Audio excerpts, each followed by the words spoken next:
ಎಲ್ಲರಿಗೂ ನನ್ನ ನಮಸ್ಕಾರ. ಇವತ್ತಿನ ದಿವಸ ಮನುಷ್ಯ ಭೂಮಿ ಮೇಲೆ ಹುಟ್ಟಿದ ಮೇಲೆ ಹುಟ್ಟಿದ ತಕ್ಷಣ ಸಾಯಬೇಕು ಅಂತ ಆಸೆ ಖಂಡಿತ ಇಟ್ಕೊಂಡಿರೋದಿಲ್ಲ. ಪ್ರತಿಯೊಬ್ಬ ಮನುಷ್ಯ ಕಡೆ ಪಕ್ಷ ಒಂದು 100 ವರ್ಷನಾದರೂ ಬದುಕಬೇಕು ಅಂತ ಒಂದು ಸಂಕಲ್ಪ ಮಾಡ್ಕೊತಾನೆ. ಯಾರಿಗೂ ಸಾಯಬೇಕು ಅಂತ ಆಸೆ ಇಲ್ಲ. ಆದರೆ ಈ ಯೂನಿವರ್ಸಲ್ ಲಾಜಿಕ್ ಏನಂದರೆ, ಈ ಜಗತ್ತಿನ ಒಂದು ಫಾರ್ಮುಲಾ ಏನಪ್ಪ ಅಂದರೆ, ಯಾವ ಮನುಷ್ಯ ಭೂಮಿ ಮೇಲೆ ಹುಡ್ತಾನೋ ಅವನು ಖಂಡಿತವಾಗ್ಲೂ ಸಾಯಲೇಬೇಕು. ಆ ಸಾವು ಅದಕ್ಕೆ ತಪ್ಪಿಸ್ಕೊಳ್ಳೋಕೆ ಸಾಧ್ಯನೇ ಇಲ್ಲ. ಆದರೂ ಕೂಡ ಆ ಸಾವು ಸ್ವಲ್ಪ ನಿಧಾನಕ್ಕೆ ಬರಲಿ ಅಂತ ಜನರು ತುಂಬ ಆಸೆ ಪಡ್ತಾರೆ. ಅಂದರೆ ದೀರ್ಘ ಆಯುಷ್ವಂತನಾಗಬೇಕು ಅಂತ ಒಂದು ಆಸೆ.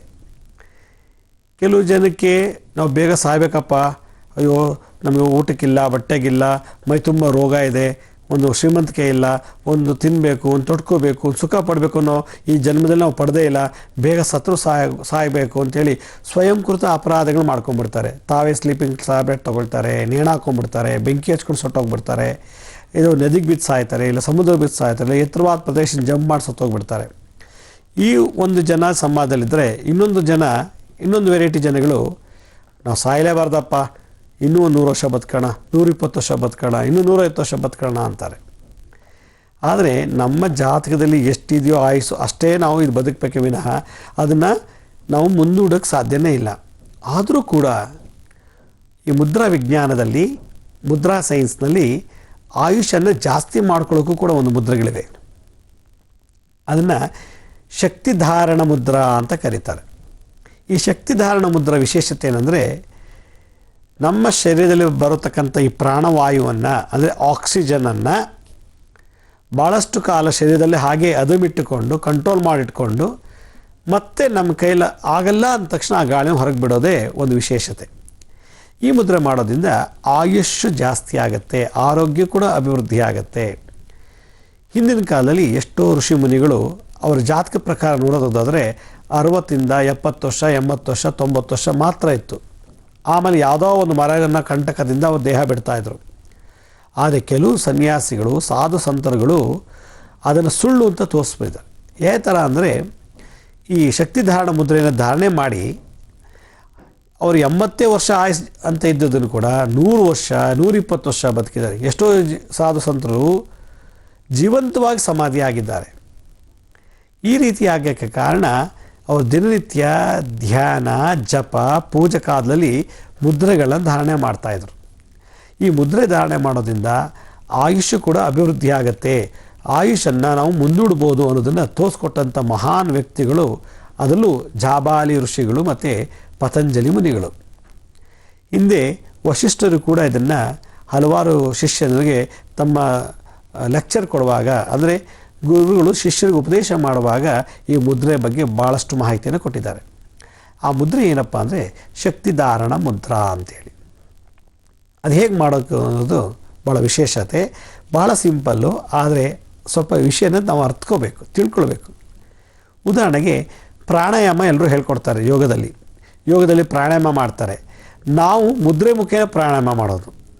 ಮುದ್ರೆ ಮುಖೇನ ಪ್ರಾಣಾಯಾಮ ಮಾಡಿದಾಗ ಧ್ಯಾನವೂ ಆಯಿತು, ಪ್ರಾಣಾಯಾಮನೂ ಆಯಿತು. ಆಗ ಶರೀರದಲ್ಲಿರತಕ್ಕಂಥ ಎಲ್ಲ ರೋಗಗಳು ನಿವಾರಣೆ ಆಯಿತು.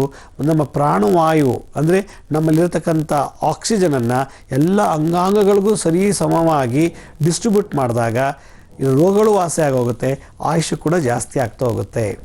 ಅದು ಹೇಗೆ ಅನ್ನೋದಕ್ಕೆ ಒಂದು ಸಣ್ಣ ಇಂಟ್ರಡಕ್ಷನ್ನ ನಿಮ್ಗೆ ಹೇಳಬೇಕಾಗಿ ಬರುತ್ತೆ. ಒಂದು ಕಿರು ಪರಿಚಯ ಮಾಡಿಕೊಡ್ಬೇಕು. ದೀರ್ಘವಾಗಿ ಉಸಿರನ್ನು ನಾವು ತಗೊಳ್ಳೋದಕ್ಕೆ ಪೂರಕ ಅಂತಾರೆ. ನೋಡಿ, ನಾನು ಹೊರಗಿನ ಪ್ರಪಂಚದಲ್ಲಿ, ಪ್ರಕೃತಿಯಿಂದ ಉಸಿರು ನಿಧಾನವಾಗಿ ತಗೊಂಡೆ, ಇದಕ್ಕೆ ಪೂರಕ ಅಂತ ಹೇಳ್ತಾರೆ. ಇದೆಲ್ಲ ಯೋಗದಲ್ಲಿ ಬರುವಂಥ ಟರ್ಮ್ಸೇ, ಇದೆಲ್ಲ ಯೋಗದಲ್ಲಿ ಯೂಸ್ ಮಾಡುವಂಥ ಪದಗಳೇ, ನಾನೇನು ಹೊಸದಾಗಿ ಹೇಳ್ತಾ ಇಲ್ಲ. ನಿಧಾನವಾಗಿ ಹೊಟ್ಟೆ ಪೂರ್ತಿ ತಗೊಳ್ಳೋಕ್ಕೆ, ಅಂದರೆ ಹೊಟ್ಟೆ ತುಂಬ ನಾವು ಉಸಿರು ತುಂಬಿಕೊಳ್ಳೋದಕ್ಕೆ ಪೂರಕ ಅಂತಾರೆ. ಹೊರಗಿನ ಗಾಳಿಯನ್ನು ಶರೀರದ ಒಳಗೆ ತಗೊಳ್ಳೋದಕ್ಕೆ ಪೂರಕ ಅಂತಾರೆ.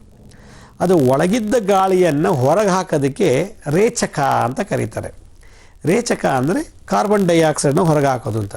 ನೋಡಿ, ನಾನು ಉಸಿರು ತಗೋತೀನಿ ನಿಧಾನಕ್ಕೆ,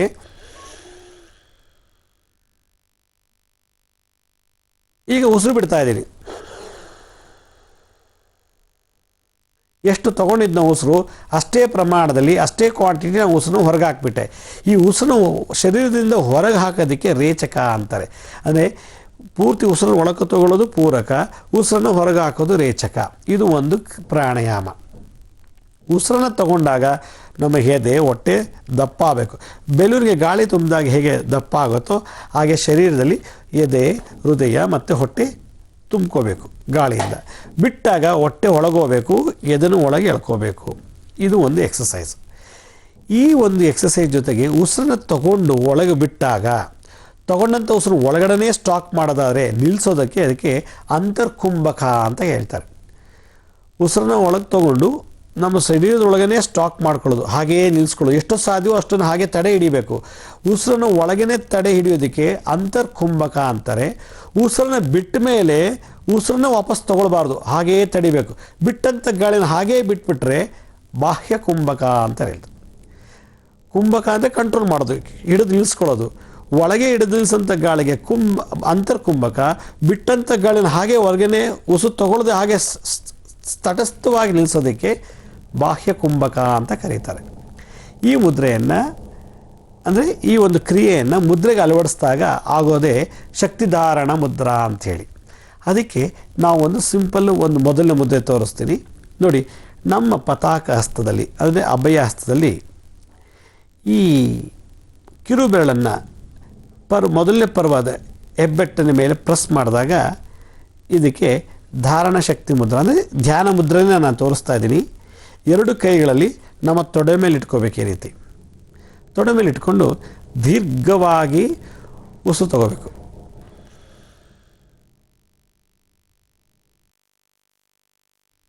ಎಷ್ಟು ಸಾಧ್ಯವೋ ಅಷ್ಟು ಹಾಗೆಯೇ ಇಟ್ಕೊಂಡು ಕೂತ್ಕೋಬೇಕು. ಉಸಿರು ತಡೆಯೋಕ್ಕೆ ಸಾಧ್ಯ ಆಗಲಿಲ್ಲ ನಿಧಾನಕ್ಕೆ ಉಸಿರು ಬಿಟ್ಬಿಡಿ. ಇದು ಮೊದಲನೇ ಸ್ಟೇಜಲ್ಲಿ ಆಗುವಂಥ ಪ್ರಾಣಾಯಾಮ. ನಾನೀಗ ಈ ಮುದ್ರೆಯನ್ನು ಧಾರಣೆ ಮಾಡಿದ್ದೀನಿ. ಚಿನ್ಮುದ್ರಾ ಅಥವಾ ಧ್ಯಾನ ಮುದ್ರಾ ಅಥವಾ ಜ್ಞಾನ ಸರಸ್ವತಿ ಮುದ್ರಾ ಅಂತಲೂ ಕರೀತಾರೆ. ಇದಕ್ಕೆ ಅರಾಳ ಅಂತಲೂ ಕರೀತಾರೆ. ಇದ್ರ ಬಗ್ಗೆ ಈಗಾಗಲೇ ನಾನು ಸಾಕಷ್ಟು ಮಾಹಿತಿ ಕೊಟ್ಟಿದ್ದೀನಿ. ಈ ರೀತಿ ಇಟ್ಕೊಳ್ಳೋದು. ಈ ತೋರು ಬೆಳ್ಳಿಂದ ಅಂಗುಷ್ಟದ ಮೇಲೆಗೆ ನಿಧಾನ ಪ್ರೆಸ್ ಮಾಡೋದು. ಪ್ರೆಸ್ ಮಾಡ್ತಾ ಮಾಡ್ತಾ ಮಾಡ್ತಾ ನಿಧಾನಕ್ಕೆ ಉಸಿರು ತಗೋಬೇಕು. ಹೀಗೆ 1 ಸೆಕೆಂಡ್ ತೊಗೋಬೋದು ಅಂತ ಅನಿಸುತ್ತೆ. ಆಮೇಲೆ ನಿಧಾನಕ್ಕೆ ಬಿಟ್ಬಿಡಿ ನೀವು. ಇದೇ ರೀತಿ ಉಸಿರು ತೊಗೊಂಡಾಗ ಹೊಟ್ಟೆ ದಪ್ಪ ಆಗಬೇಕು, ಎದೆ ಅಗಲ ಆಗಬೇಕು. ಉಸಿರು ಬಿಡುವಾಗ ಹೊಟ್ಟೆ ಒಳಗೆ ಎಳ್ಕೋಬೇಕು, ಎದೆನ ಒಳಗೆ ಎಳ್ಕೊಳ್ತಾ ಹೋದರೆ ಒಂದು ಪ್ರಾಣಾಯಾಮ ಆಯಿತು. ಈ ರೀತಿ ಚಿನ್ಮುದ್ರೆಯಲ್ಲಿ ನಾವು ಪ್ರಾಣಾಯಾಮ ಮಾಡ್ತಾ ಇದ್ದೀವಿ. ಈಗ ಇದು ಒಂದು ಮೊದಲನೇ ಸ್ಟೇಜ್. ಈ ಚಿನ್ಮುದ್ರೆಯಲ್ಲಿ ಪ್ರಾಣಾಯಾಮ ಮಾಡುವಾಗ ಜಸ್ಟು ಮನಸ್ಸಲ್ಲೇ ಅಕಾರ ಹೇಳ್ತಾ ಇರಬೇಕು. ಅಂತ ಮನಸ್ಸಲ್ಲೇ ಹೇಳ್ತಾ ಇರಬೇಕು. ಈ ಒಂದು ಮುದ್ರೆಯಲ್ಲಿ ಅಕಾರ ಹೇಳ್ತಾ ಇರಬೇಕು. ಈಗ ಮೊದಲನೇ ಹಂತದ ಪ್ರಾಣಾಯಾಮ ನಿಮ್ಗೆ ತಿಳಿಸ್ಕೊಟ್ಟೆ. ಅಂದರೆ ನಮ್ಮ ಹೆಬ್ಬೆಟ್ಟಿನ ಮೊದಲನೇ ಪರ್ವದನ್ನು ತೋರು ಬೆರಳು ಪ್ರೆಸ್ ಮಾಡಿ ದೀರ್ಘವಾಗಿ ಉಸಿರು ತಗೊಳ್ಳೋದು. ಇದು ಮೊದಲನೇ ಪ್ರಾಣಾಯಾಮ. ಎರಡನೇ ಪ್ರಾಣಾಯಾಮ ಹೇಗೆ ಅಂದರೆ ನೋಡಿ, ಈ ಎದೆ ತೋರು ಬೆರಳನ್ನು ಈ ತೋರು ಬೆರಳಲ್ಲಿರೋ ಒಂದು ಎರಡನೇ ಪರ್ವದವನ್ನು ಟಚ್ ಮಾಡಬೇಕು. ಹೆಬ್ಬೆಟ್ಟಿನ ಎರಡನೇ ಪರ್ವ ಈ ರೀತಿ ಪ್ರೆಸ್ ಮಾಡಿದಾಗ ಮುಂಚೆ ನೀವು ಎಷ್ಟು ಉಸಿರು ತೊಗೊಂಡಿದ್ದೋ ಅದು ಎರಡಷ್ಟು ಉಸಿರು ತೊಗೊಳಕ್ಕೆ ಇದು ಅವಕಾಶ ಮಾಡಿಕೊಡುತ್ತೆ. ಮೊದಲನೇ ಪರ್ವ ಪ್ರೆಸ್ ಮಾಡಿದಾಗ 1 ಸೆಕೆಂಡ್ ತೊಗೊಂಡಿದ್ರೆ ಇಲ್ಲಿ ಪ್ರೆಸ್ ಮಾಡಿದಾಗ 2 ಸೆಕೆಂಡ್ ತೊಗೊಳ್ಳೋಷ್ಟು ಶಕ್ತಿ ಬರುತ್ತೆ ಇಲ್ಲಿ ಪ್ರೆಸ್ ಮಾಡಿದಾಗ. ಅದೇ ಇದರಲ್ಲಿರೋದು ವಿಶೇಷವಾದಂಥ ಪವಾಡ. ಇನ್ನೊಂದ್ಸಲ ಹೇಳ್ತೀನಿ, ಮೊದಲನೇ ಟೈಮ್ ಪ್ರೆಸ್ ಮಾಡಿದಾಗ 1 ಸೆಕೆಂಡ್ ತೊಗೋಬೋದು ಅಥವಾ ಅರ್ಧ ಸೆಕೆಂಡ್ ತೊಗೋಬೋದು. ಈ ಜಾಗ ಚೇಂಜ್ ಮಾಡಿದಾಗ ಈ ಎರಡನೇ ಪರ್ವವನ್ನು ಪ್ರೆಸ್ ಮಾಡಿದಾಗ 1 ಸೆಕೆಂಡ್ ತೊಗೋಬೋದು. ಅಥವಾ ಮೊದಲನೇ 1 ಸೆಕೆಂಡ್ ತೊಗೊಂಡಿದ್ರೆ ಈಗ 2 ಸೆಕೆಂಡ್ ತೊಗೊಳ್ಳೋಷ್ಟು ಶಕ್ತಿ ಅಥವಾ ಸಾಮರ್ಥ್ಯತೆ ಈ ಪ್ರೆಸ್ ಮಾಡಿದಾಗ ಬರುತ್ತೆ. ಈಗ ಎರಡನೇ ಪ್ರಾಣಾಯಾಮ ಸ್ಟ್ರೈಟಾಗಿ ಕೂತ್ಕೊಳ್ಳಿ.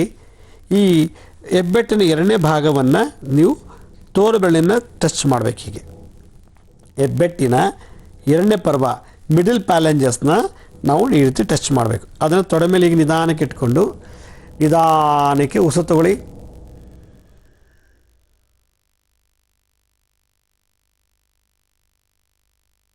ಹಾಗೇ ಕಂಟ್ರೋಲ್ ಮಾಡಿ ಒಳಗಡೆ ಉಸಿರನ್ನ. ನಿಧಾನಕ್ಕೆ ಉಸಿರು ಬಿಡಬೇಕೀಗ. ಉಸಿರು ಬಿಡುವಾಗ ಹೊಟ್ಟೆ ಒಳಗೆ ಎಳ್ಕೊಳ್ಳಿ, ಎದೆ ಒಳಗೆ ಹೋಗಲಿ. ಇನ್ನೊಂದು ಸಲ ತೋರಿಸ್ತೀನಿ. ನಿಧಾನಕ್ಕೆ ಉಸಿರು ತಗೊಳ್ಳಿ, ಹೊಟ್ಟೆ ತುಂಬಿಸ್ಕೊಳ್ಳಿ, ಎದೆನೂ ಗಾಳಿಯಿಂದ ತುಂಬಿಸ್ಕೊಳ್ಳಿ. ಹಾಗೇ ಹೋಲ್ಡ್ ಮಾಡಿ, ಕುಂಭಕ ಮಾಡಿ, ಅಂತರ್ಕುಂಭಕ. ನಿಧಾನಕ್ಕೆ ಹಾಗೇ ಹೋಲ್ಡ್ ಮಾಡಬೇಕು. ಎಷ್ಟೋ ಸಾಧ್ಯವಾಗುತ್ತೋ ಅಷ್ಟು ಹೋಲ್ಡ್ ಮಾಡಿ. ಈಗ ನಿಧಾನಕ್ಕೆ ಹಾಗೆ ಉಸಿರು ಬಿಡ್ತಾ ಬಿಡ್ತಾ ಬಿಡ್ತಾ ಹೊಟ್ಟೆನ ಒಳಗೆ ಎಳ್ಕೊಳ್ಳಿ, ಎದೆನ ಸ್ವಲ್ಪ ಒಳಗೆ ಎಳ್ಕೊಳ್ಳಿ. ನಿಧಾನಕ್ಕೆ ಉಸಿರು ತಗೋಬೇಕು. ಈ ಕ್ರಿಯೆ ಮಾಡುವಾಗ ಮನಸ್ಸಲ್ಲಿ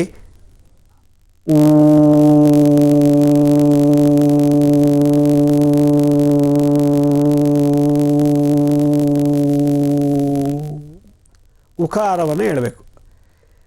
ಮಧ್ಯದ ಬೆರಳಿನ ಮಧ್ಯ ಪರ್ವವನ್ನು ಪ್ರೆಸ್ ಮಾಡಿದಾಗ ಉಕಾರ.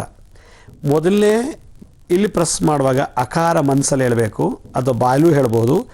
ಎರಡನೇ ಪ್ರಾಣಾಯಾಮ ಮಾಡುವಾಗ ಅಕಾರ, ಇದು ಉಕಾರವನ್ನು ಮಾಡಬೇಕು. ಈ ರೀತಿ ನಿಧಾನಕ್ಕೆ ಉಸಿರು ತಗೊಳ್ತಾ ಮನಸ್ಸಲ್ಲಿ ಉಕಾರ ಹೇಳಬೇಕು, ಇಲ್ಲ ಜೋರಾಗಿ ಉಕಾರನೇ ಹೇಳ್ಬೋದು. ಎಷ್ಟು ಸಾಧ್ಯವೋ ಅಷ್ಟು ಉಸಿರು ಹಾಗೆ ತಡೆ ಹಿಡಿತಾ ಯಾವಾಗ ನೀವು ಸಾಕಾಯಿತು ಸಾಕಪ್ಪ ಅನ್ನಿಸ್ತಿರೋ ನಿಧಾನಕ್ಕೆ ಉಸಿರು ಬಿಡಬೇಕು. ಸಡನ್ನಾಗಿ ಬಿಡಬಾರ್ದು. ಯಾವ ರೀತಿ ಉಸಿರು ತಗೊಂಡ್ರೋ ಅದೇ ವೇಗದಲ್ಲಿ, ಅದೇ ವೆಲಾಸಿಟಿನಲ್ಲಿ ಉಸಿರು ನಿಧಾನಕ್ಕೆ ಬಿಡಬೇಕು. ಈಗ ಇನ್ನೊಂದು ಪ್ರಾಣಾಯಾಮ, ಈ ತೋರು ಬೆರಳನ್ನು ಈ ಮೂರನೇ ಪರ್ವ ಈ ಜಾಗಕ್ಕೆ ಪ್ರೆಸ್ ಮಾಡೋದಕ್ಕೆ ನಿಧಾನಕ್ಕೆ ಪ್ರೆಸ್ ಮಾಡಬೇಕು. ಅದೇ ರೀತಿ ಮಾಮೂಲಿನಂತೆ ಉಸಿರನ್ನು ನಿಧಾನಕ್ಕೆ ತೊಗೋಬೇಕು. ಇಲ್ಲೊಂದು ಏನು ವೈಶಿಷ್ಟ್ಯತೆ ಅಂದರೆ, ಇಲ್ಲಿ ಪ್ರೆಸ್ ಮಾಡಿದಾಗ 1 ಸೆಕೆಂಡ್ ತೊಗೊಂಡಿದ್ರೆ ಇಲ್ಲಿ ಪ್ರೆಸ್ ಮಾಡಿದಾಗ 2 ಸೆಕೆಂಡ್ ತೊಗೊಳ್ಳೋ ಶಕ್ತಿ ಬರುತ್ತೆ. ಈಗ ಬುಡಕ್ಕೆ ಪ್ರೆಸ್ ಮಾಡಿದಾಗ, ಮೂರನೇ ಪರ್ವಕ್ಕೆ ಪ್ರೆಸ್ ಮಾಡಿದಾಗ 3 ಸೆಕೆಂಡ್ ತೊಗೊಳ್ಳೋಷ್ಟು ಶಕ್ತಿ ಬರುತ್ತೆ. ಪ್ರಾಕ್ಟೀಸ್ ಮಾಡ್ತಾ ಹೆಚ್ಚೆಚ್ಚಿಗೆ ಉಸಿರು ತೊಗೊಳ್ಳೋ ಶಕ್ತಿ ಸಾಮರ್ಥ್ಯತೆ ಈ ಮುದ್ರೆಯಿಂದ ದಯಪಾಲಿಸುತ್ತೆ. ಈಗ ನಿಧಾನಕ್ಕೆ ಈ ಬೆರಳಿನ ಈ ಪರ್ವವನ್ನು, ಹೆಬ್ಬೆಟ್ಟಿನ ಪರ್ವವನ್ನು, ಮೂರನೇ ಪರ್ವವನ್ನು ತೋಳು ಬೆರಳು ಕೊನೆಯ ಭಾಗದಲ್ಲಿ ಪ್ರೆಸ್ ಮಾಡಬೇಕು. ಹೀಗೆ ಮಾಡಬೇಕು. ಈ ರೀತಿ ಪ್ರೆಸ್ ಮಾಡಿ ತೊಡೆ ಮೇಲೆ ಇಟ್ಕೊಳ್ಳಿ. ನಿಧಾನಕ್ಕೆ ಹೆಬ್ಬೆಟ್ಟನ್ನು ಸ್ಟ್ರೈಟಾಗಿ ನಿಲ್ಲಿಸಿ ಉಳಿದ ಎಲ್ಲ ಬೆರಳುಗಳನ್ನು ತೊಡೆ ಮೇಲೆ ಇಟ್ಕೊಳ್ಳಿ. ನಿಧಾನಕ್ಕೆ ಉಸಿರು ತಗೊಳ್ಳಿ. ನಗನಗುತ್ತಾ ಉಸಿರು ತಗೋತಾ ಇರಬೇಕು. ಹೊಟ್ಟೆ ತುಂಬಿಸಿ, ಎದೆಗೂ ಉಸಿರನ್ನು ತುಂಬಿಸಿ ಸ್ಟ್ರೈಟಾಗಿ ಕೂತ್ಕೊಳ್ಳಿ. ಎಷ್ಟು ಸಾಧ್ಯವೋ ಅಷ್ಟು ಉಸಿರನ್ನ ಅಲ್ಲೇ ಒಳಗಡೆ ಕಂಟ್ರೋಲ್ ಮಾಡಿ, ಹೋಲ್ಡ್ ಮಾಡಿ, ತಡೆ ಹಿಡೀರಿ. ನಿಧಾನಕ್ಕೆ ಉಸಿರು ಬಿಡ್ತಾ ಬನ್ನಿ. ಈ ರೀತಿ ಪ್ರೆಸ್ ಮಾಡೋದ್ರಿಂದ ಹೆಚ್ಚಿನ ಆಕ್ಸಿಜನ್ ಶರೀರಕ್ಕೆ ಹರಿಯುತ್ತೆ. ಇನ್ನೊಂದು ಸಲ ಹೇಳ್ತೀನಿ, ಈ ಮೂರನೇ ಭಾಗವನ್ನು ಪ್ರೆಸ್ ಮಾಡಿದಾಗ ಇನ್ನೂ ಹೆಚ್ಚೆಚ್ಚು ಗಾಳಿ ತಗೊಳ್ಳೋ ಶಕ್ತಿ ಬಾಡಿಯಲ್ಲಿ ಪ್ರೊಡ್ಯೂಸ್ ಮಾಡಿಕೊಡುತ್ತೆ ಈ ಮುದ್ರೆ ಹೆಚ್ಚೆಚ್ಚಿಗೆ ಆಕ್ಸಿಜನ್ ಒಳಗೆ ಸಪ್ಲೈ ಆಗ್ತಿದ್ದಾಗೆ ಶರೀರಕ್ಕೆ ಎಲ್ಲ ಆಕ್ಸಿಜನ್ ಹರಿದಾಗ ಲವಲವಿಕೆ, ಮುಖದಲ್ಲಿ ತೇಜಸ್ಸು, ವರ್ಚಸ್ಸು ಪ್ರಾಪ್ತಿಯಾಗುತ್ತೆ. ನಿಧಾನ ತಗೋಬೇಕು. ತಗೊಳ್ತಾ ಮನಸ್ಸಲ್ಲೇ ಮಾ ಅಂತ ಹೇಳಬೇಕು. ಮಕಾರವನ್ನು ಉಚ್ಚರಿಸಬೇಕು ಮನಸ್ಸಲ್ಲೇ, ಇಲ್ಲ ಜೋರಾಗಿ ಹೇಳ್ಬೋದು. ಮಾ ಅಂತ ಹೇಳ್ತಾ ಇರಬೇಕು ಮನಸ್ಸಲ್ಲೇ. ಇದನ್ನು ಮಾಡುವಾಗ, ಪ್ರಾಣಾಯಾಮ ಮಾಡುವಾಗ ನಂತರ ಕಣ್ಣು ಬಿಟ್ಕೊಂಡು ಮಾಡಬಾರ್ದು, ಕಣ್ಣು ಮುಚ್ಕೊಂಡು ಮಾಡಬೇಕು. ನಾನು ನಿಮಗೆ ತೋರ್ಸೋಕ್ಕೋಸ್ಕರ ಕಣ್ಣು ಬಿಟ್ಕೊಂಡು ಮಾಡ್ತಾಯಿದ್ದೀನಿ. ನೀವೆಲ್ಲರೂ ಕಣ್ಣು ಮುಚ್ಕೊಂಡು ಮನಸ್ಸಲ್ಲೇ ಮಕಾರವನ್ನು ಉಚ್ಚಾರಣೆ ಮಾಡಬೇಕು. ಮಾತು ಎಷ್ಟು ಸಾಧ್ಯವೋ, ನೀವು ಎಷ್ಟು ಉಸು ತೊಗೊಂಡು ಹಂಗೆ ಹೋಲ್ಡ್ ಮಾಡ್ತಿರೋ ಅಷ್ಟೊತ್ತು ಮಕಾರ ಹೇಳ್ಬೋದು. ಮಾ, ಅಕಾರ, ಉಕಾರ, ಮಕಾರ, ಈ 3 ಅಕ್ಷರಗಳ ಉಚ್ಚಾರಣೆನ ನಮ್ಮ ಉಸಿರಾಟಕ್ಕೆ ಜೋಡಿಸ್ತಾ ಬರಬೇಕು. ನೋಡಿ, ಆ ಮಾ ಅಂದರೆ ಇಲ್ಲಿವರೆಗೂ ಬರುತ್ತೆ. ನಾಭಿ ಹೃತ್ಕಂಠರಸನ, ನಾಭಿ ತನಕ ಅಕಾರ, ಇಲ್ಲಿ ಹೃದಯ ತನಕ ಉಕಾರ, ಇಲ್ಲಿ ಹೃದಯದಿಂದ ಶಿರಭಾಗವರೆಗೂ ಮಕಾರ. ಅಕಾರ ಉಕಾರ ಸಂಗಮವೇ ಓಂಕಾರ. ಓಂ ಅನ್ನೋ ಅಕ್ಷರವನ್ನು ಪೀಸ್ ಮಾಡಿದಾಗ ಆ ಉ ಮಾ ಬರುತ್ತೆ. ಆ ಉ ಮಾ ಈ 3 ಸೇರಿಕೊಂಡಾಗ ಓಂಕಾರ ಸೃಷ್ಟಿಯಾಯಿತು ಅಂತ ಇದು ಪುರಾಣಗಳಲ್ಲಿ, ವೇದಗಳಲ್ಲಿ ಹೇಳ್ತಾರೆ. ಆದ್ದರಿಂದ ಇದಕ್ಕೆ ಈ ಭಾಗಕ್ಕೆ ಅಕಾರ, ಉಕಾರ, ಮಕಾರ, ಆ ಪ್ಲಸ್ ಉ ಪ್ಲಸ್ ಮ ಇಸ್ ಈಕ್ವಲ್ ಟು ಓಂಕಾರ. ಅದರಿಂದ ಅಕಾರ, ಉಕಾರ, ಮಕಾರವನ್ನು ಇಲ್ಲಿ ಪ್ರೆಸ್ ಮಾಡಿದಾಗ ಆ ಹೇಳಬೇಕು ಮನಸ್ಸಲ್ಲಿ, ಊ ಹೇಳಬೇಕು, ಇದರಲ್ಲಿ ಹೇಳಿದಾಗ ಮಾ ಹೇಳಬೇಕು. ಇದಿಷ್ಟು 3 ನಾವು ಹೇಳಿದಾಗ ಶರೀರದಲ್ಲಿ ಓಂಕಾರ ಸೃಷ್ಟಿಯಾಗುತ್ತೆ. ಈ ಮುದ್ರೆಯನ್ನು ದಿನನಿತ್ಯ ನಾವು ಪ್ರಾಕ್ಟೀಸ್ ಮಾಡಿದ್ದೆ ಆದರೆ ದೀರ್ಘ ಆಯುಷ್ವಂತರಾಗ್ತೀವಿ. ಶರೀರದಲ್ಲಿ ಎಂಥ ಕಾಯಿಲೆ ಇದ್ರೂ ಕೂಡ ನಿವಾರಣೆ ಆಗುತ್ತೆ. ಶರೀರದಲ್ಲಿ ರಕ್ತ ಸಲೀಸಾಗಿ ಹರಿಯುತ್ತೆ. ಆಕ್ಸಿಜನ್ ಪ್ರತಿಯೊಂದು ಅಂಗಗಳಿಗೂ ಹೋಗಿ ತಲುಪುತ್ತೆ. ಯಾವಾಗ ಅಂಗಗಳು ಹೋಗಿ ತಲುಪುತ್ತೋ ನಿರ್ಗಳವಾಗಿ ಉಸಿರಾಟ ಆಗುತ್ತೆ. ಮತ್ತು ಉಸಿರಾಟದ ಸಂಖ್ಯೆನ ನಾವು ಕಮ್ಮಿ ಮಾಡ್ತಾ ಬರ್ತೀವಿ. ನೋಡಿ, ಇಲ್ಲಿ ಪ್ರೆಸ್ ಮಾಡಿದಾಗ 1 ಸೆಕೆಂಡ್ ಹೋಲ್ಡ್ ಮಾಡಿದೆ ಉಸಿರನ್ನ, ಇಲ್ಲಿ ಪ್ರೆಸ್ ಮಾಡಿದಾಗ 2 ಸೆಕೆಂಡ್ ನಾನು ಹೋಲ್ಡ್ ಮಾಡಿದೆ ಉಸಿರನ್ನ, ಇಲ್ಲಿ ಮಾಡಿದಾಗ 3 ಅಥವಾ 4 ಸೆಕೆಂಡ್ ನಾನು ಹೋಲ್ಡ್ ಮಾಡಿದೆ, ತಡೆ ಹಿಡಿದೆ, ಎಷ್ಟೊತ್ತು ಆಕ್ಷನ್ ಒಳಗೇನ ತಡಿತೀವೋ ಅಷ್ಟು ಆಯುಸ್ ಜಾಸ್ತಿ ಆಗುತ್ತೆ. ಆದ್ದರಿಂದ ಈ ಮುದ್ರೆಯನ್ನು ನಾವು ದಿನನಿತ್ಯ ಬೆಳಗಿನ ಜಾವ ಬ್ರಾಹ್ಮಿ ಮುಹೂರ್ತದಲ್ಲಿ ಮಾಡಿದ್ರೆ ಒಳ್ಳೆಯದು. ಅಥವಾ ಆಗಲಿಲ್ಲ ಅಂದರೆ ಸೂರ್ಯ ಉದಯ ಆದಮೇಲೆ 9 ಗಂಟೆ ಮುಂಚಿತವಾಗಿ, ಇನ್ನೂ ಬೇಗ ಮಾಡಿದ್ರೆ ಒಳ್ಳೆಯದು. ಎಷ್ಟೋ ಜನ ಹೇಳೋದೇ 7:30 8 ಗಂಟೆ ಅಂದರೆ ತಕ್ಷಣ ಅವರು ಮಲಮೂತ್ರ ವಿಸರ್ಜನೆ ಮಾಡಿ ಈ ಮುದ್ರೆ ಧಾರಣೆ ಮಾಡ್ತಾ ಪ್ರೆಸ್ ಮಾಡ್ತಾ ಬಂದರೆ ಪ್ರಾಣಾಯಾಮ ಮುದ್ರೆ ಮುಖೇನ ಮಾಡ್ದಂಗೆ ಆಗುತ್ತೆ. ಈ ಪ್ರಾಣಾಯಾಮದ ಮುದ್ರೆ ಅಂದರೆ ಶಕ್ತಿ ಧಾರಣ ಮುದ್ರೆ ಭಾಳ ಎಫೆಕ್ಟಿವ್ ಆದದ್ದು. ಇದಕ್ಕೆ ಉಲ್ಲೇಖನ ಹಲವಾರು ಗ್ರಂಥಗಳಲ್ಲಿ ನಾನು ನೋಡಿದ್ದೀನಿ. ವಿಶ್ವಾಮಿತ್ರರು 1000 ವರ್ಷ ಬದುಕಿದ್ರಂತೆ. 1000 ವರ್ಷ ವಿಶ್ವಾಮಿತ್ರರು ಬದುಕಿದ್ದಕ್ಕೆ ಸೀಕ್ರೆಟ್ ಏನಪ್ಪ ಅಂತ ಕೇಳಿದಾಗ ಅವರು ಒಂದು ಕಡೆ ಉಲ್ಲೇಖನ ಮಾಡಿದರೆ ಶಕ್ತಿ ಧಾರಣ ಮುದ್ರಾ ಪ್ರತಿನಿತ್ಯ ಪ್ರಾರ್ಥಕಾಲೆ ಮಾಧ್ಯಾಹ್ನಿಕೆ ಸಂಧ್ಯಾಕಾಲೆ ಅಂದರೆ ತ್ರಿಕಾಲ ಯಾರು ಧಾರಣ ಶಕ್ತಿ ಮುದ್ರಾವನ್ನು ಧಾರಣ ಮಾಡ್ತಾರೋ ಅವರು ಚಿರಂಜೀವಿ ಆಗ್ತಾರೆ ಅಂತ ಹೇಳಿಬಿಟ್ಟಿದ್ದಾರೆ ವಿಶ್ವಾಮಿತ್ರರು. ಅದರಿಂದ ಅಕಾರ ಉಕಾರ ಮಕಾರಗಳನ್ನು ಸೇರಿಸ್ಕೊಂಡು ಮಾಡುವಂಥ ಈ ಒಂದು ಮುದ್ರಾ ಶಕ್ತಿ ಧಾರಣ ಮುದ್ರಾ ಭಾಳ ವಿಶೇಷವಾದದ್ದು. ನನ್ನ ಅನುಭವದ ಪ್ರಕಾರ ಯಾರಿಗೆ ಕ್ಯಾನ್ಸರ್ ಇದೆಯೋ, ಯಾರಿಗೆ ರಕ್ತದಲ್ಲಿ ಅಶುದ್ಧತೆ ಇದೆಯೋ ಅಂದರೆ ಬ್ಲಡ್ ಇಂಪ್ಯೂರಿಟಿ ಆಗಿದ್ದರೆ ಅವ್ರಿಗೆ ಕಜ್ಜಿ ರೋಗ ಎಲ್ಲ ಬರುತ್ತೆ. ಮತ್ತು ಕುಷ್ಠರೋಗಿಗಳು ಯಾರು ಇದ್ದಾರೋ ಅವರು ಇಂಥದ್ದನ್ನೆಲ್ಲ ಮಾಡಿದ್ರೆ ಆಟೋಮೆಟಿಕ್ಕಾಗಿ ಆ ಕ್ಯೂರ್ ಆಗಿಬಿಡುತ್ತೆ. ಇದೊಂಥರ ಪವಾಡ, ಯಾರು ನಂಬೋಕ್ಕಾಗಲ್ಲ. ಮೆಡಿಕಲ್ ಸೈನ್ಸ್ಗೆ ಇದೊಂದು ದೊಡ್ಡ ಚಾಲೆಂಜ್ ಆಗಿದೆ. ಕಾರಣ ನಾವು ತಗೊಳ್ಳೋ ಉಸಿರಿನ ಕ್ರಮ ಮತ್ತು ಹೋಲ್ಡ್ ಮಾಡೋದು ಮತ್ತು ಈ ಬೆರಳಿಂದ ಪ್ರೆಸ್ ಮಾಡುವಾಗ ಆಗೋ ಒಂದು ರಿಯಾಕ್ಷನ್ ಇದೆಯಲ್ಲ, ಆ ಕೆಮಿಕಲ್ ರಿಯಾಕ್ಷನ್ ಶರೀರದಲ್ಲೊಂದು ವಿಶೇಷವಾದಂಥ ಮೆಡಿಷನ್ನ ಡೆವಲಪ್ ಮಾಡುತ್ತೆ, ಔಷಧಿಯನ್ನು ಉತ್ಪತ್ತಿ ಮಾಡಿಕೊಡುತ್ತೆ. ಆದ್ದರಿಂದ ಯಾರು ಈ ಮುದ್ರೆ ಧಾರಣೆ ಮಾಡ್ತಾರೋ ಅವರು ತಪಸ್ಸು, ವರ್ಚಸ್ಸು, ತೇಜಸ್ಸು, ಓಜಸ್ಸು ಈ 4 ಕೂಡ ಪ್ರಾಪ್ತಿಯಾಗ್ತದೆ ಅಂತೇಳಿ ವಿಶ್ವಾಮಿತ್ರರು ಘಂಟಾಘೋಷವಾಗಿ ಹೇಳಿದ್ದಾರೆ. ಅದರಿಂದ ಅವ್ರ ಮಾತು ಖಂಡಿತ ಸುಳ್ಳಲ್ಲ. ಎಷ್ಟೇ 60 ವರ್ಷ 70 ವರ್ಷ ವಯಸ್ಸಾಗಿದ್ದು ಕೂಡ ಇದನ್ನು ಮಾಡಿದ್ರೆ ಇನ್ನೂ ಯುವಕನಾಗಿ ಕಾಣ್ತಾರೆ. 80-90 ವರ್ಷ ಮುದುಕಿಯರು ಕೂಡ ಇದನ್ನು ಮಾಡಿದ್ರೆ ಇನ್ನೂ ಯುವತಿಯರಾಗಿ ಕಾಣ್ತಾರೆ. ಕಾರಣ ಈ ವರ್ಚಸ್ಸು, ತೇಜಸ್ಸು, ಓಜಸ್ಸು ಈ 3 ಕೂಡ ಈ ತಪಸ್ಸಿನಲ್ಲಿ ಪ್ರಾಪ್ತಿಯಾಗ್ತದೆ. ತಪಸ್ಸಂದರೆ ಈ ಧಾರಣೆ ಮಾಡೋದ್ರಿಂದ. ಇದಕ್ಕೆ ಮಂತ್ರ ಬೇರೆ ಏನಿಲ್ಲ. ಯಾರೂ ಮಾಡಲಿಲ್ಲ, ಏನೂ ಮಾಡೋಕ್ಕಾಗಲಿಲ್ಲ, ಇದು ಪ್ರಾಣಾಯಾಮ ಮಾಡೋಕ್ಕಾಗಲಿಲ್ಲ ಅಂದರೆ ಜಸ್ಟು ಜ್ಞಾನ ಮುದ್ರೆ ಇಟ್ಕೊಳ್ಳಿ, ಚಿನ್ಮುದ್ರಾ ಅಥವಾ ಅರಾಳ ಮುದ್ರೆ ಜಸ್ಟ್ ತೊಡೆಮ್ ಇಟ್ಕೊಂಡು ದಿನನಿತ್ಯ ಬೆಳಗ್ಗೆ 21 ಸಲ ಕಣ್ಣು ಮುಚ್ಕೊಂಡು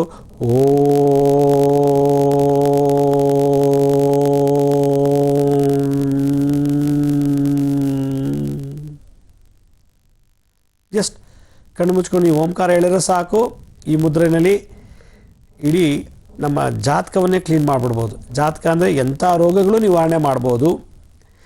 ನಮ್ಮ ಜಾತಕದಲ್ಲಿ ಎಂಥ ದೋಷಗಳಿಗೂ ಕೂಡ ಈ ಓಂಕಾರ ಶಕ್ತಿನಲ್ಲಿ ಕ್ಯೂರ್ ಮಾಡ್ಬೋದು. ಯಾಕೆಂದರೆ ಪ್ರತಿಯೊಂದು ದೇವತೆಗಳಿಗೂ ಮಂತ್ರ ಪ್ರಾರಂಭ ಆಗೋದು ಓಂಕಾರದಿಂದ. ಸಮುದ್ರ ಹುಕ್ಕರಿತಿದ್ರು ಅಲೆಗಳು ಬರೋ ಶಬ್ದವೇ ಓಂಕಾರ. ಆಟೋ ರಿಕ್ಷಾ, ಬಸ್ಸು, ಲಾರಿ ಏನೇ ಶಬ್ದ ಓಡಿಸ್ತಾ ಬರೋದು ಕೂಡ ಓಂಕಾರದಲ್ಲೇ. ನಮ್ಮ ಶರೀರ ಉಸಿರಾಟದಲ್ಲೂ ಕೂಡ ಓಂಕಾರ ನಾವು ನೋಡ್ಬೋದು. ಅದರಿಂದ ಇಡೀ ಪ್ರಕೃತಿ ಓಂಕಾರದಲ್ಲಿ ನಾದವನ್ನು ಸೃಷ್ಟಿ ಮಾಡ್ತಾ ಇದೆ. ಆ ಪ್ರಕೃತಿಯ ಓಂಕಾರವನ್ನು ನಾವು ಈ ಮುದ್ರೆ ಮುಖೇನ ಅಲ್ಲಿರೋ ಎನರ್ಜಿನ ಒಳಗೆ ನಾವು ತಗೊಂಡಾಗ ನಿಜವಾಗ್ಲೂ ಶರೀರದಲ್ಲಿ ರಕ್ತ ಶುದ್ಧೀಕರಣ ಆಗುತ್ತೆ, ಅಂಗಾಂಗಗಳು ಚೈತನ್ಯ ಜಾಸ್ತಿ ಆಗುತ್ತೆ, ಸಕಾಲಕ್ಕೆ ಮುಪ್ಪು ಬರೋದಿಲ್ಲ, ಬಿಳಿ ಕೂದಲು ಆಗೋದಿಲ್ಲ, ಗೂನು ಬೆನ್ನು ಬರೋದಿಲ್ಲ, ಮತ್ತು ಚರ್ಮದ ಕಾಂತಿ ಹಾಗೆ ಕಾಪಾಡ್ಕೊಂಬರ್ಬೋದು ಈ ಒಂದು ಶಕ್ತಿ ಧಾರಣ ಮುದ್ರೆಯಿಂದ. ಇದು ಸೀಕ್ರೆಟ್ಸ್ ಆಫ್ ಸೈನ್ಸ್ ಅಂತ ಹೇಳ್ತಾರೆ. ಋಷಿ ಮುನಿಗಳ ಒಂದು ಜೀವನದ ಒಂದು ರಹಸ್ಯ ಏನಪ್ಪ ಅಂದರೆ ಈ ಶಕ್ತಿ ಧಾರಣ ಮುದ್ರೆಯನ್ನು ದಿನನಿತ್ಯ ಅವರು 1 ಗಂಟೆ ಕಾಲ 2 ಗಂಟೆ ಕಾಲ ಮಾಡ್ತಾ ಇದ್ರಂತೆ. ಹೀಗಾಗಿ ಅವರು 100 ವರ್ಷ 120 ವರ್ಷ 150 ವರ್ಷ 200 ವರ್ಷ 500 ವರ್ಷ ಬದುಕಿದ್ದು ಉಂಟು. ಈ ಮುದ್ರೆ ನಮಗೆ ಮುನಿಗಳು ಕೊಟ್ಟಂಥ ಒಂದು ದೊಡ್ಡ ಗಿಫ್ಟ್ ಅಂತ ಅನ್ಕೋಬೋದು. ಇದ್ರ ಜೊತೆಗೆ ನಾನು ಒಂದು ವಿಶೇಷವಾದಂಥ ಸೂಚನೆಯನ್ನು ನಿಮಗೆ ನೀಡಬೇಕು ಅಂತ ಇದ್ದೀನಿ. ಎಷ್ಟೋ ಜನ ನನಗೆ ಈಗಾಗಲೇ ಹಲವಾರು ಪತ್ರಗಳು ಬರೆದಿದ್ದಾರೆ. ಎಷ್ಟೋ ಜನ ನಮಗೆ ಈ ಥರ ಕಾಯಿಲೆ ಇದೆ, ನಾವು ಆ ಹೋಮ ಮಾಡಿದ್ವಿ, ಆ ಜ್ಯೋತಿಷ್ಯ ಹತ್ರ ಹೋಗಿದ್ವಿ, ಆ ಶಾಂತಿ ಮಾಡಿದ್ವಿ, ಆ ಯಾತ್ರೆ ಮಾಡಿದ್ವಿ, ಆ ನದಿ ಸ್ನಾನ ಮಾಡಿದ್ವಿ, ಈ ದಾನಗಳೆಲ್ಲ ಮಾಡಿದ್ವಿ, ಆದರೂ ನಮ್ಮ ರೋಗ ಹಾಗೇ ಇದೆ, ನಮ್ಮ ಪ್ರಾಬ್ಲಮ್ಸ್ ಇನ್ನೂ ಸಾಲ್ವೇ ಆಗಿಲ್ಲ ಅಂತ ಎಷ್ಟೋ ಜನ ನನಗೆ ಪತ್ರಗಳನ್ನು ಬರೆದಿದ್ದಾರೆ. ಎಷ್ಟೋ ಜನ ನನ್ನ ಫೋನಲ್ಲಿ ಮಾತಾಡಿದ್ದಾರೆ.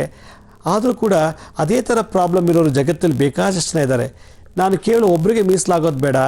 ಆದ್ದರಿಂದ ನಾವೊಂದು ಮುಂದಿನ ಸಂಚಿಕೆಯಿಂದ ಒಂದು ಹೊಸ ಯೋಜನೆಯನ್ನು ರೂಪಿಸ್ಕೊಂಡಿದ್ದೀವಿ. ಅದೇನೆಂದರೆ, ನೀವು ಮನೆಯಲ್ಲೇ ಕುಳಿತು ನಿಮಗೇನು ಸಮಸ್ಯೆ ಇದೆಯೋ, ಅದು ಕಾಯಿಲೆ ಆಗಿರ್ಬೋದು ಅಥವಾ ಜ್ಯೋತಿಷ್ಯ ಶಾಸ್ತ್ರ ಸಂಬಂಧಪಟ್ಟಂಥ ಸಮಸ್ಯೆಗಳೇ ಇರ್ಬೋದು. ಇಂಥ ಕಾಯಿಲೆ ಇದೆ, ನನಗಿಂಥ ಸಮಸ್ಯೆ ಇದೆ, ನನಗೆ ಈ ಥರ ತುಂಬ ವರ್ಷದಿಂದ ನರಳ್ತಾ ಇದ್ದೀನಿ, ನನಗೆ ಈ ರೀತಿ ಪ್ರಾಬ್ಲಮ್ ಇದೆ, ಇದಕ್ಕೆ ಪರಿಹಾರ ಸಿಕ್ಕಿಲ್ಲ ಅಂತೇನೋ ನಿಮ್ಮ ಮನಸ್ಸಿಗೆ ಬಂದಿದ್ದೇ ಆದ ಪಕ್ಷದಲ್ಲಿ ನೀವು ನೇರವಾಗಿ ನಮಗೆ ಪತ್ರ ಬರೆದಿದ್ದೇ ಆದರೆ ನಾನು ಇದೇ ರೀತಿ ಸಂಚಿಕೆಗಳಲ್ಲಿ ಕುಳಿತು ನಿಮ್ಮ ಸಮಸ್ಯೆಗೆ ಡೈರೆಕ್ಟಾಗಿ ನಾನು ಉತ್ತರ ಕೊಡ್ತೀನಿ. ಕೊಡಬೇಕು ಅನ್ನೋದಾಗಿದ್ದರೆ ನೀವೇನು ಮಾಡಬೇಕಪ್ಪ ಅಂದರೆ ಒಂದು ಪೇಪರು ಪೆನ್ಸಿಲ್ ತೊಗೊಳ್ಳಿ ಅಥವಾ ಒಂದು ಪೇಪರ್ ಪೆನ್ ತೊಗೊಳ್ಳಿ. ನಾನು ಹೇಳೋ ಅಡ್ರೆಸ್ಸಿಗೆ ಕಂಪ್ಲೀಟಾಗಿ ನಿಮ್ಮ ಏನು ಸಮಸ್ಯೆಗಳಿದೆಯೋ ಅದನ್ನೆಲ್ಲ ವಿವರವಾಗಿ ಬರೆದು ನಿಮ್ಮ ಹೆಸರು, ವಿಳಾಸ, ಫೋನ್ ನಂಬರ್ ಇದೆಲ್ಲ ಬರೆದು ನಮಗೆ ಪತ್ರ ಹಾಕಿದ್ದೇ ಆದರೆ ನಾನು ಆ ಪತ್ರ ನಿಮ್ಮ ಮುಂದೆ ಇದನ್ನು ಓಪನ್ ಮಾಡಿ ಇಲ್ಲೇ ಕೂತ್ಕೊಂಡು ಓದಿ ಅದಕ್ಕೆ ಸಂಬಂಧಪಟ್ಟಂಥ ಪರಿಹಾರವನ್ನು, ಮುದ್ರೆಗಳನ್ನು, ಮಂತ್ರಗಳನ್ನು ಅಥವಾ ಅದಕ್ಕಿಂತ ರೆಮಿಡಿ ಏನಾರಿದ್ದರೆ ಅದು ನಾನು ನಿಮಗೆ ಡೈರೆಕ್ಟಾಗಿ ಈ ಮಾಧ್ಯಮದ ಮೂಲಕ ನಿಮಗೆ ತಿಳಿಸ್ಕೋಕ್ಕೆ ಇಷ್ಟಪಡ್ತೀನಿ. ಆದ್ದರಿಂದ ನೀವು ಇನ್ನು ಮುಂದೆ ನಮಗೊಂದು ಪತ್ರ ಬರೆಯಿರಿ. ನಿಮ್ಮ ಸಮಸ್ಯೆ ಏನೇ ಇದ್ರೂ ಕೂಡ ನಾವು ಖಂಡಿತ ಆ ಪತ್ರವನ್ನು ಪರಿಶೀಲಿಸಿ ಅದಕ್ಕೆ ಸಂಬಂಧಪಟ್ಟಂಥ ಮುದ್ರೆ, ಮಂತ್ರ ಅಥವಾ ಇನ್ಯಾವುದೇ ರೀತಿ ಪರಿಹಾರಗಳಿದ್ದರೆ ನಾನು ಖಂಡಿತ ಈ ಮಾಧ್ಯಮದ ಮೂಲಕನೇ ನಿಮಗೆ ತಿಳಿಸೋಕ್ಕೆ ಇಷ್ಟಪಡ್ತೀನಿ. ಆದರೆ ಒಂದು ಕಂಡೀಷನ್ನು, ನೀವು ಏನಾದ್ರು ಪತ್ರ ಬರೆಯುವಾಗ ನಿಮ್ಮ ಕಾಯಿಲೆಗೆ ಅಥವಾ ನಿಮ್ಮ ಪರಿಹಾರಕ್ಕೆ ಏನಾದ್ರು ಈಗಾಗಲೇ ಡಾಕ್ಟರ್ ಹತ್ರ ಹೋಗಿದ್ದರೆ ಆ ಡಾಕ್ಟರ್ ಕೊಟ್ಟಂಥ ಮೆಡಿಷನ್ ಏನು, ಅದಕ್ಕೆ ಸಂಬಂಧಪಟ್ಟಂಥ ರಿಪೋರ್ಟ್ಸ್, ಅದು ಬ್ಲಡ್ ಟೆಸ್ಟ್ ಮಾಡಿಸೋ ರಿಪೋರ್ಟ್ ಇರ್ಬೋದು, ಎಕ್ಸ್ರೇ ರಿಪೋರ್ಟ್ ಇರ್ಬೋದು, ಅಥವಾ ಯಾವುದೇ ರೀತಿ ನೀವು ಏನಾದ್ರು ಲ್ಯಾಬೊರೇಟ್ರಿನಲ್ಲಿ ಪ್ರಯೋಗಾಲಯದಲ್ಲಿ ಏನಾದ್ರು ಪರೀಕ್ಷೆ ಮಾಡಿಸಿದರೆ ಅದರದ್ದು ಒಂದು ಮಾಹಿತಿನ ನನ್ನ ಜೊತೆ ಕಳಿಸ್ಕೊಡಿ. ಎಷ್ಟೋ ಜನ ಸುಮ್ಮನೆ ಪತ್ರ ಬರೀತಾರೆ, ನಾನು ಆ ಥರ ಹೋಗಿದ್ದೆ, ಅಲ್ಲಿ ಈ ಟೆಸ್ಟ್ ಮಾಡಿಸ್ದೆ, ಆ ಟೆಸ್ಟ್ ಮಾಡಿಸ್ದೆ, ನನಗೀಗಾಗಿಲ್ಲ ಹಾಗಾಗಿಲ್ಲ ಅಂತ ಹೇಳ್ತಾರೆ. ಲೇಟೆಸ್ಟಾಗಿ ನೀವು ಏನು ಟೆಸ್ಟ್ ಮಾಡಿದಿರೋ ಮೆಡಿಕಲ್ ಲ್ಯಾಬಲ್ಲಿ, ಅದು ಬ್ಲಡ್ ರಿಪೋರ್ಟ್ ಆಗಿರ್ಬೋದು, ಯೂರಿನ್ ರಿಪೋರ್ಟ್ ಆಗಿರ್ಬೋದು, ಸೆಮೆನ್ ಅನಾಲಿಸಿಸ್ ಆಗಿರ್ಬೋದು, ಯಾವುದೇ ರಿಪೋರ್ಟ್ ಆಗಿಲ್ಲ ಆ ಸಂಬಂಧಪಟ್ಟಂಥ ಸಮಸ್ಯೆಗೆ ನಿಮಗೇನಾದ್ರು ಡಾಕ್ಟರ್ ರಿಪೋರ್ಟ್ಸ್ ಇದ್ದರೆ ಲೇಟೆಸ್ಟ್ ರಿಪೋರ್ಟ್ಸನ್ನು ಜೆರಾಕ್ಸ್ ಮಾಡಿ ನಮಗೆ ಆ ಪತ್ರದ ಜೊತೆಗೆ ಲಗತ್ತಿಸಿದರೆ ನಾನು ಖಂಡಿತ ಅಲ್ಲಿರತಕ್ಕಂಥ ರಿಪೋರ್ಟು ಮತ್ತು ನಿಮಗೆ ಸಮಸ್ಯೆಗೂ ಎರಡು ಸೇರಿ ಪರಿಹಾರವನ್ನು ನಾನು ತಿಳಿಸೋಕ್ಕೆ ಇಷ್ಟಪಡ್ತೀನಿ. ಇದೇ ರೀತಿ ನಾನು ಮುಂದಿನ ಸಂಚಿಕೆಯಲ್ಲಿ ನಿಮ್ಮ ಬರೆದಂಥ ಪತ್ರಗಳನ್ನು ಖಂಡಿತ ಉತ್ತರ ಕೊಡ್ತೀನಿ. ಅಲ್ಲಿವರೆಗೂ ನನ್ನ ನಮಸ್ಕಾರ. ಸಾಯಿರಾಮ್.